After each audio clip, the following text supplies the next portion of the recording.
এসআইয়ের চাপে আত্মঘাতী ব্যক্তিদের পরিবারের পাশে দাঁড়ালেন পশ্চিমবঙ্গের মুখ্যমন্ত্রী মমতা বন্দ্যোপাধ্যায়। আগামী দিনে এসআইয়ের বিরুদ্ধে লড়াইয়ের জন্য সাহস জোগালেন তিনি। দিল্লির চাণক্যপুরী থেকে বার্তা মুখ্যমন্ত্রী। এরপর এসআইয়ের প্রভাবিত পরিবারগুলির সঙ্গে সাক্ষাৎ ও মত বিনিময় করেন তৃণমূলের সাধারণ সম্পাদক অভিষেক বন্দ্যোপাধ্যায় ও রাজ্যের মুখ্যমন্ত্রী মমতা বন্দ্যোপাধ্যায়।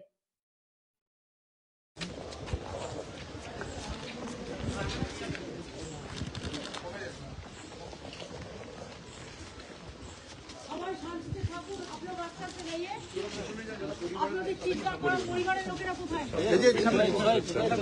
চিন্তা করার কোনো ব্যাপার নেই। আপনারা আগে যাবেন, কালো যাবেন, আমি সব দেখে নেব, ঠিক আছে? আমাকে কোন সেখানে আছে, চিন্তা করবেন না, একদম ভালো থাকবে।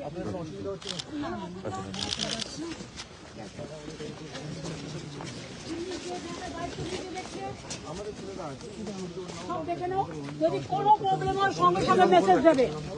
দেখেন তো বাড়িতে পড়া শাড়ি পরে বেরিয়েছে, এই দেখা এখন মানুষ দেখতে আছে। আমি বাড়িতে পড়া শাড়ি পরে বেরিয়েছি, আমি এই শুনেছি। আমাকে অত দুর্বল ভাবার কোনো কারণ নেই, ঠিক আছে? আপনারা নিশ্চিত থাকুন, ওদের দেখভাল করে রাখুন, ওদের যেন কোনো ত্রুটি না হয়। ওরা আমাদের, আমরা অনেক দূর দূর থেকে নিয়ে এসছি, ওরা আমাদের শহীদ পরিবারের সব, ঠিক আছে? ভালো থাকুন, দেখে রাখো স্যার।